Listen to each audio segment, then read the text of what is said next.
第3课，冷漠比争吵更危险。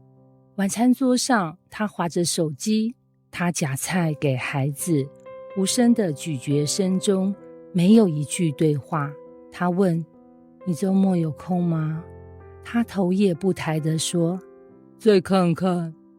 这是他们今天唯一一次互动。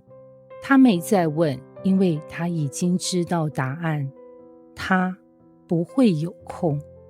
他突然想起3年前他们也曾吵得天翻地覆，摔过盘子，甩过门，但至少那时候他还会回头说：你到底要我怎么样？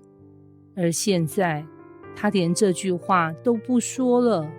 他突然意识到，不是他不生气了，而是他不在乎了。他很想问：你还在吗？但他知道，真正可怕的不是吵架，而是安静的让人窒息的婚姻。争吵是还有想改变的欲望，冷漠是连想说都懒了。有心理学家说过一句话：婚姻中真正的对立不是争吵，而是冷战。我们常以为不吵就好，和平最重要，但其实许多婚姻走向结束，并不是因为争吵过多，而是因为争吵停止了。为什么？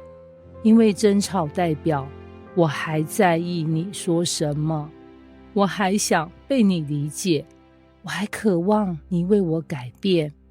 而冷漠则意味着我说了你也不听，算了，你怎样都无所谓，我不想再讲。你要去哪？做什么？想什么？我不想知道了。这不是平静，这是放弃。冷漠是一种隐形的退场机制，当它出现时，婚姻也许还没结束，但灵魂已经离席。从争吵走向冷漠的路叫做失望到无话可说。林太太曾这样说她的婚姻：一开始我会吵，会哭，因为我真的很希望他改变，但后来发现，不管我怎么说，他总是说你又来了，我就懒得说了。现在他说什么我都没意见，因为我真的不想再伤心了。很多人以为太太安静了是变懂事了，但其实那是一种极度的失望后的沉默。他不再说，不是因为事情不重要，而是因为他不相信你会听。他不再吵，不是因为脾气变好，而是因为他不想再受伤。冷漠不是从天而降，而是一次次沟通失败，一句句被否定之后的自我封闭。更可怕的是，这种无声的婚姻比任何一次激烈的争吵更具杀伤力。现代人的婚姻危机不是说错话，而是没话说。在心理咨询室里，最常见的一种婚姻状况，不是第三者，不是家暴，而是我们现在没话说。夫妻坐下来，彼此都静静的，仿佛2个陌生人，问他最近有什么开心的事想和太太分享吗？他答没什么。问他你觉得你先生在乎你的感受吗？他笑了笑说我不知道他在想什么。然后双方都同时说出一句话：我们好像只是室友。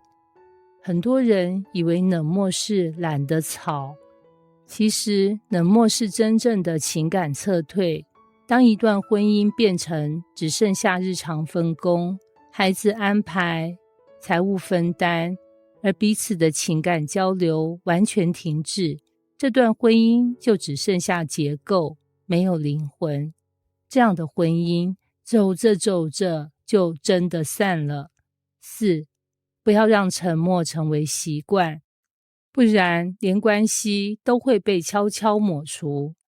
有一次，我认识一位先生，他说，我跟太太没有争执，她也没对我抱怨什么，只是我回家时，她总是在滑手机，戴耳机，做她的事，几乎不跟我说话。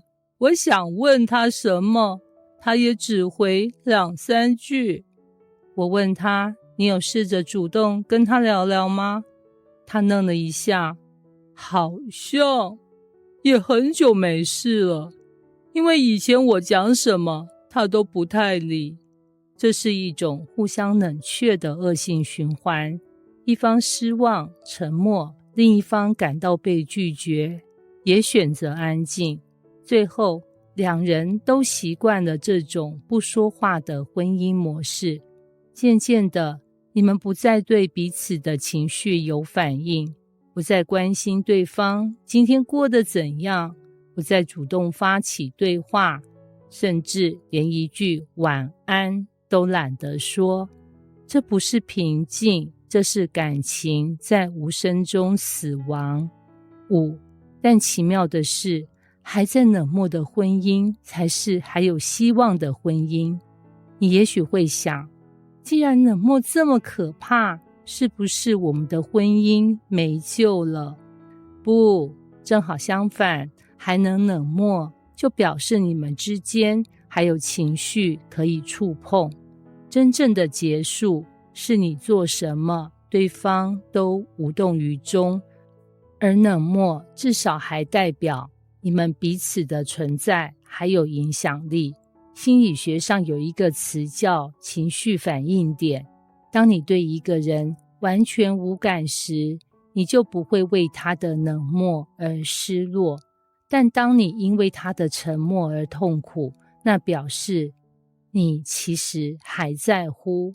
所以冷漠不是绝望，而是婚姻拉警报的讯号。如果你们能在这个阶段醒过来，还来得及抢救感情。6. 面对冷漠，先别追问你还爱我吗，而是问你还想努力吗？当婚姻冷到一个程度，我们常急着问对方，你是不是不爱我了？我们这样还有意义吗？但这些问题常常只会逼得对方更往后退，因为他连情绪都懒得整理了，更遑论给你答案。这时候更有效的问题是，我知道我们现在之间很远，但你愿不愿意我们一起找回那个能说话的起点？这个问题不是寻求爱的保证，而是开启修复的路口。重点不是马上要回到以前那样，而是问彼此，我们还愿不愿意朝彼此走近一步？婚姻之所以还能重建，不是因为我们没出过问题，而是因为我们在问题中还愿意找路回来。结语，当你觉得婚姻没有声音了，也许你该开口说一句话。有一位咨商师这样说，最怕的不是婚姻中出现冲突，而是连冲突都不再发生。这句话的潜台词是，只要你们还会对彼此有情绪，还会介意对方的沉默，那就还有重新连结的可能。冷漠很危险，但它不是绝路，它只是提醒你们的关系在悄悄冻结，需要一把火重新点燃。这把火可能是一次不带批评的对话，一次愿意主动靠近的拥抱，一句久违的我在意你。婚姻重建不是一次大爆炸般的改变，而是一次次微小的举动，让我们之间重新发生。